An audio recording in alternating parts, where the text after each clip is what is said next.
Hello, and welcome to Stories from India, a podcast where we talk about myths, legends, and folk tales from India. I am your host, Narad Muni, and I'm a mythological character myself. I have the gift of eternal life and knowledge of the past, the present, and the future. By profession, I'm a traveling musician and a storyteller. So, the way I'm doing my job is by podcast. In this episode, we are continuing the Singhasan Battisi. This is a series of 32 stories, all featuring King Vikramaditya's throne. We have met King Vikramaditya before on this show, or Vic, as I like to call him. By the way, Singhasan Battisi literally means 32 of the throne. Presumably stories, or maybe storytellers, as we shall see. The previous Singhasan Battisi episode was episode 124, which was the framing narrative. We'll recap that one briefly and then cover one of the 32 stories. The way the story began was with a different king, Raja Bhoja.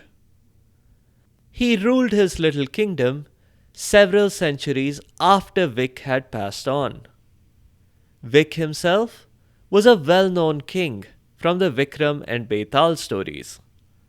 Check the links in the show notes for those stories. But Vic was also quite the legend, known for his wisdom and bravery.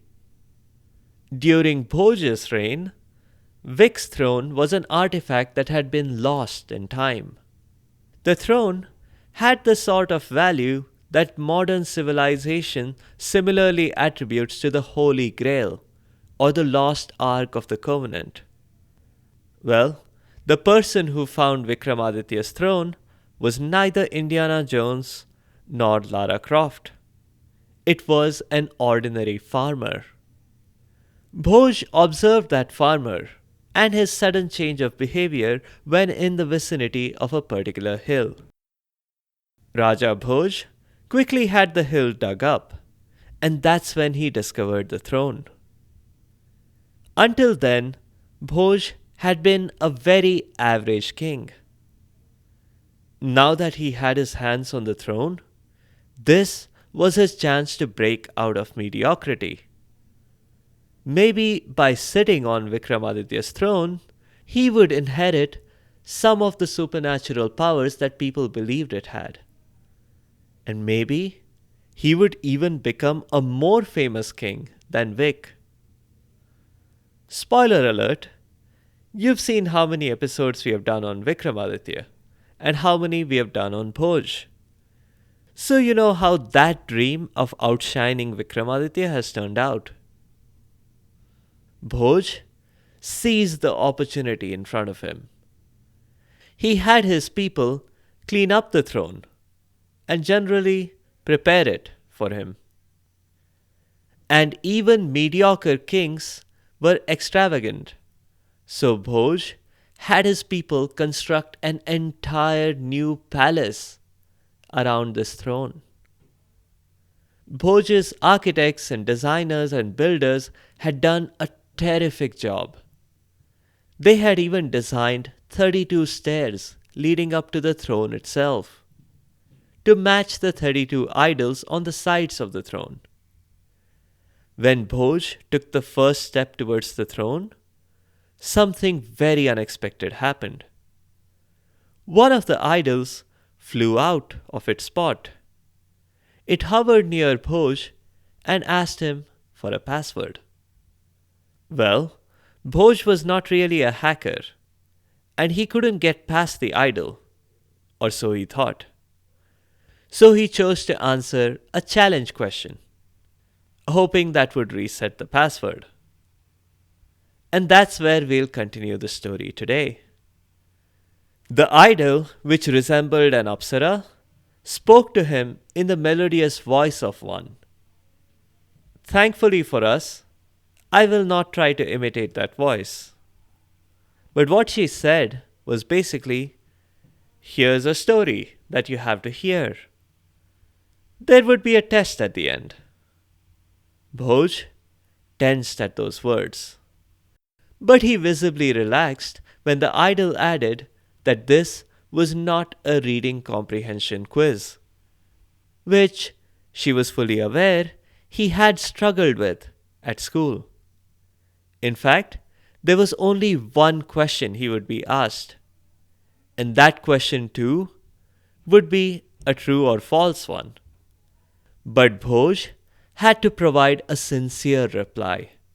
That was an absolute necessity. The Apsara idol had an inbuilt sincerity detection module powered by AI and probably also running on Amazon Web Services. With that note of caution and those disclaimers, she began her story.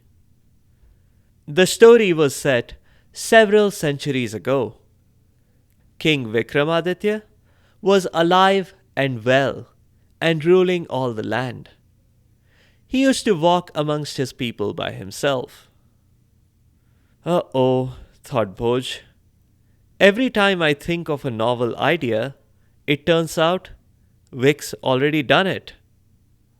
And what's more, he had done it alone, while Bhoj had an army of people accompany him on his walks amongst the people.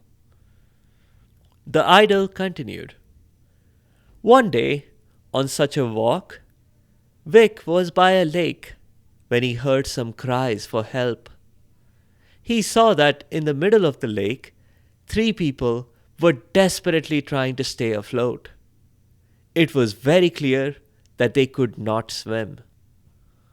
It's lucky there are only 3, thought Vic, and he summoned the 2 Betals he had. And then? Wait a minute, interrupted Bhoj.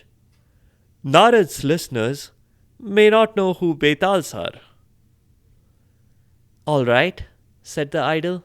Let's just say Betals were 2 personal genies who obeyed Vic's every command. More about Betals in the show notes. So Vic and the 2 Betals quickly pulled the 3 people out of the lake, rescuing their lives. Vic had the Betals set up a warm and toasty fire and fetch some blankets and a change of clothing.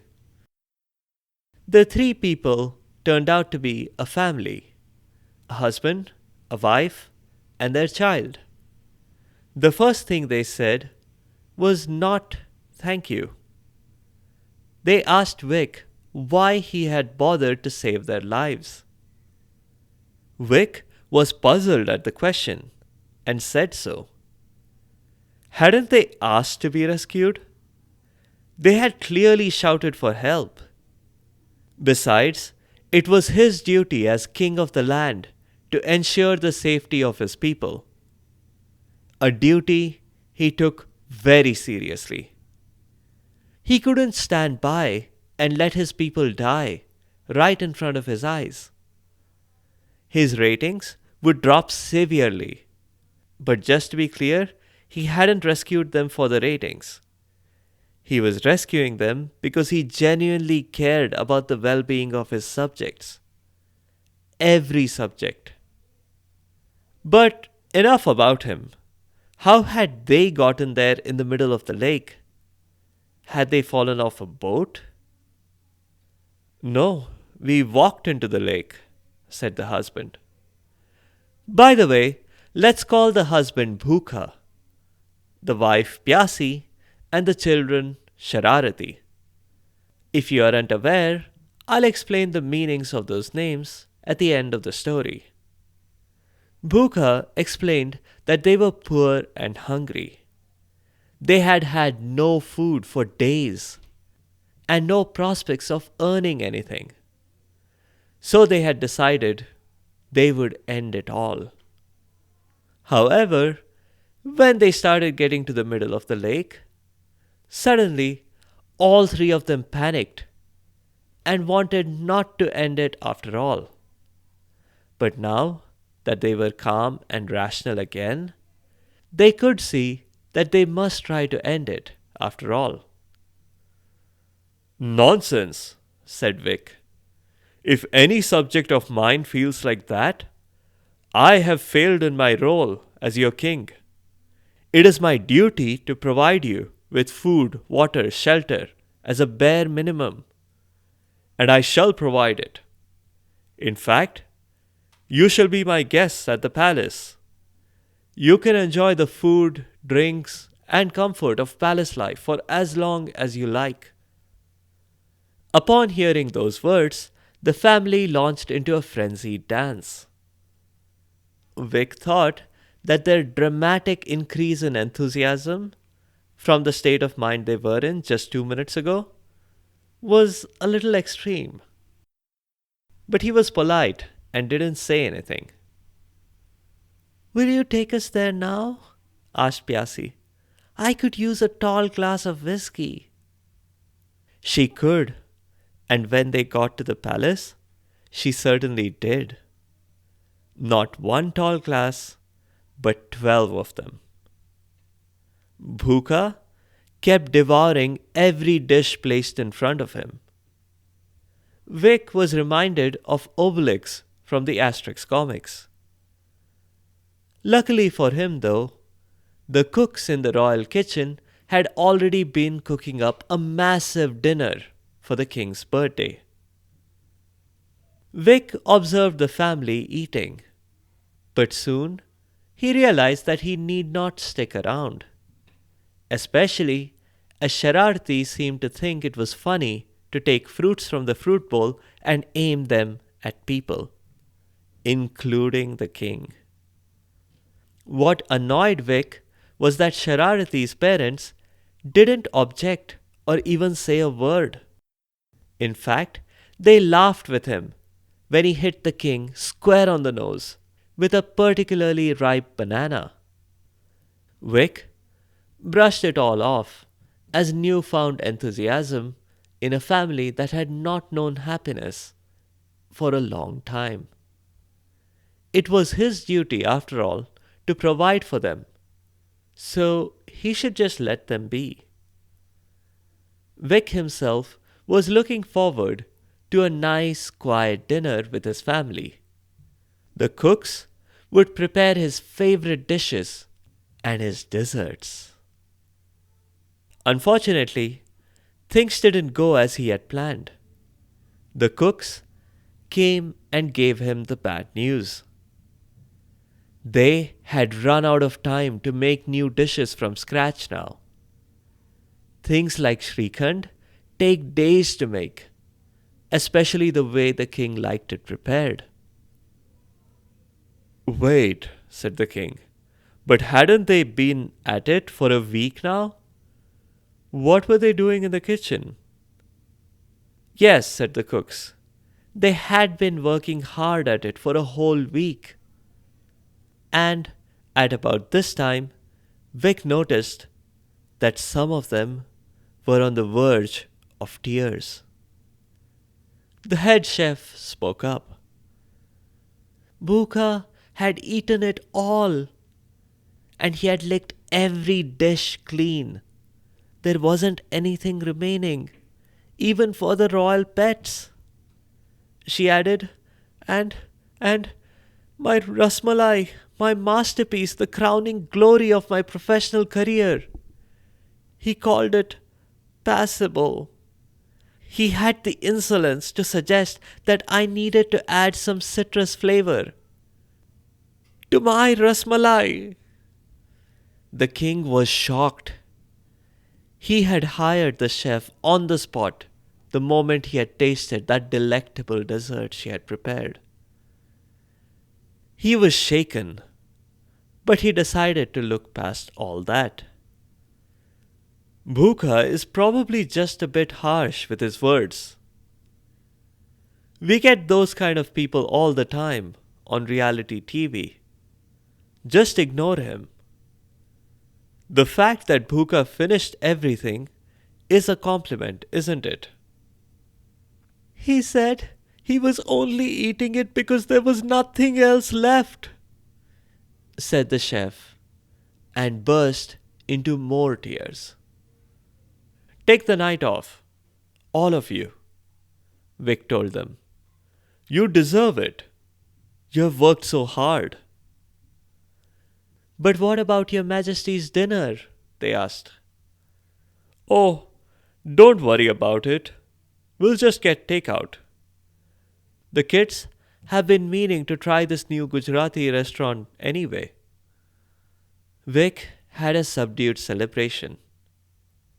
The restaurant hung up on him without realizing whom they were speaking to. Delivery today was out of the question, they said. Didn't he know it was the king's birthday? They already had more orders than they could handle tonight. They were only taking orders for next week. Such was the situation at most other restaurants in the capital. Vic was now having second thoughts about the whole publicity campaign he had done recently to encourage his subjects to support their local restaurants. Ultimately, they found a street vendor selling idli vadas from his cart. When he saw his richly dressed customer, he charged a premium for idlis that were stale and cold from his breakfast inventory. I'm doing the right thing, and I'm proud of that, thought Vic. At least I've dramatically turned around the lives of Bhukha, Pyasi, and Shararati. But if he thought things could be better, he could not have been more wrong. Every day, reports poured in of something or the other that had gone terribly wrong. One day, he woke up to the maids screaming that Shararti had stuck bubblegum in their hair. Pyasi had meanwhile gone on a midnight revel and had devastated the king's personal wine cellar. In a drunken stupor, she had broken most of the bottles there. Despite the havoc, Vic did find new respect for her. She had been extremely thorough. Not a single unopened and undamaged bottle could be found. They had desperately looked for one. For the decennial state dinner that his kingdom was hosting that very night. Oh well, thought Vic, maybe we'll get a chance to host it again in the future. Bhukha, in the meantime, continued to eat like Kumbhakarna when he was not sleeping. Palace morale was at an all-time low. On Glassdoor, his ratings as an employer dropped sharply. Vic had attempted to drop some hints. He had planted some morale charts and some anonymized quotes from the palace staff in a place where the family might find them. And the family did find them. But all they did was to take some selfies with the charts and the quotes and move on as if nothing wrong was happening. Soon, things reached a boiling point. The union of palace workers threatened to go on strike if he didn't expel the mafia. And just to be clear, they were not referring to a criminal organization. They had begun referring to the family as the mafia. We are not saying cast the mafia out into the street, they said. Just give them money and let them arrange for their own care. Send them on a vacation. Give them a job. Just get them out of the palace.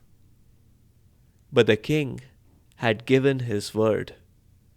He could not eject them from the palace. He had promised them food, shelter, and comfort for as long as they chose. He was determined to keep his word. The compromise they reached is that the palace staff would stay, but continue to serve everyone except the mafia. They only managed to reach this compromise after the Union pointed out that they were as much Vic's subjects as the mafia themselves. And what's more, unlike his verbal promise to the mafia, some of his promises to the palace workers were in writing and therefore legally binding. It was in their offer letters when they got the job and their union documents. Vic agreed, and they enacted the compromise so that all of the palace staff stopped serving the mafia. Vic also doubled everyone's salary. That went a long way towards earning back some goodwill. But it also strained his treasury, which was already reeling from the effects of the sharp fall in investment. The fall was a direct consequence of the events at the decennial state dinner. The idol from the throne added at this point that the treasurer declined to comment when she wanted to get his version of what had happened at that state dinner. It makes me shudder just to even think about it. I will never talk about it, he promised the idol. And what are you doing, going about with your investigative journalism? Shouldn't you be back in the throne? The Apsara idol continued with her story. Things went from bad to worse. The palace workers were not waiting on the mafia, so Vic himself had to roll up his sleeves and take on the task. That night, he had to clean their filthy room, scrub their bathroom, give Bhuka a massage, mix drinks for Pyasi, and play with Shararti. State affairs were being managed by his ministers, who were confident that things would be back to normal soon enough. Given the way Bhuka was eating, or the way Pyasi was drinking, it was just a matter of time before they would develop some kind of health scare. And that would probably sober up the mafia. At least, the child would get a rude shock and hopefully become a quieter, more well-behaved child. That alone would be a win. Well, that's the story, the idol said. There must be more, said Bhoj. It needs some closure. Yeah, there is more, replied the idol. But this is the part where I ask you the question. So here it is. Tell me, sincerely, could you do what Vic did in those circumstances? Would you accept and treat the mafia the way Vic did? No, said Bhoj. There was no hesitation at all. I would not have made a rash promise like that. But if I did, I would find a way to weasel out of it. Maybe abandon that palace to the mafia and create a new one. I can see you have a penchant for that. You must be proud of your builders, seeing as you've had an entire palace constructed around this throne. Well, thank you for answering, and I have determined that your answer is 100% sincere. Vic handled the situation differently. He stuck to his promise, and eventually the mafia revealed themselves to be Varun, Varuni, and their child, Vashisht. Varun is the god of the oceans. Varuni is his wife, who had emerged from the churning of the ocean, which we have also covered before. Vashisht has appeared in a number of episodes. Check the links in the show notes for more info about them. The idol added that the trio gave Vic a special gift for his hospitality and his acceptance. They promised that no one in Vic's kingdom would ever go hungry again. Did Vic know that they were a divine family when he decided to stick to serving them? Bhoj asked. Who knows, replied the idol. Maybe he did get a hint about their supernatural ability right on day one, when Bhuka ate an amount that was physically impossible for one person. Now, what next? Asked Bhoj. Now nothing, said the idol. I'm not going to block you if that's what you thought. All I can do is tell you a story about Vic. And I can give you a moment to introspect whether you're worthy of this throne. Bhoj shook his head. All that anxiety for nothing? He could have marched right up to the throne and sat down, and the idol wouldn't have done a thing. And as to being worthy of the throne, that wasn't even a meaningful question.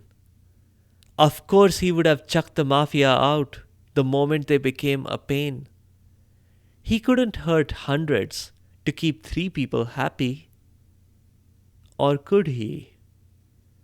Vic had, after all, achieved what other kings could only dream about. It was true, as his historians assured him, that no one in Vic's kingdom went hungry in the latter years of his rule. And Vic had secured that for his people by passing a test.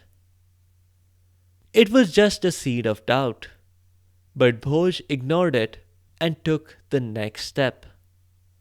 Literally. The moment he placed his foot on the second step, he instantly noticed 2 strange things. First, the idol that was speaking to him disappeared. It was back on the throne. Or rather, a former self of it was back on the throne. It seemed to have lost something. A soul. Maybe. Oh well, thought Bhoj. It didn't really matter. There were 31 other pretty idols. But just as he thought that, the second strange thing happened. A second idol flew up and hovered in the air in front of him. Hi, it's my turn next. I'm here to tell you a story, she said. Bhoj will listen to the story and each following one, but that will be in a future episode. A few notes on the show. The throne was a creation of Indra, the king of heaven. Impressed by Vikramaditya, he gifted him the throne. The throne itself granted the king many powers. However, that was not how Vikram solved many of the Betal's problems. Check the links in the show notes and on the site sfipodcast.com to the previous Singhasan Battisi story and to all of the previous Vikram and Betal stories. Varun and Vashist have both made appearances on the show before. Check the links in the show notes for their stories as well. Varuni had emerged from the Sagar Manthan, the churning of the ocean, which we have covered in some detail in 3 previous episodes. Check the links to those as well. A Betal is a reanimated corpse, not quite a genie. There are some notes on the site linked to Betals as well. The word bhukha means hungry, pyasi is thirsty, and shararti is mischievous, which are suitable names for the family. That's all for now. I've had a couple of listener requests that I continue the story of Chandrakanta. So that's what we will be doing next week. We'll see what happens when a master of disguise and chemistry expert tries to cheat a princess who herself has a master of disguise and a chemistry expert on her side. If you have comments or suggestions, or if there are particular stories that you would like to hear, please do let me know by leaving a comment or a review on the site sfipodcast.com or tweet at sfipodcast. You can also find me on Instagram and Facebook. Be sure to subscribe to the show to get notified automatically of new episodes. A big thank you to each and every one of you for your continued support and your feedback. The music is from purpleplanet.com. That's purple-planet.com. I'll see you next time.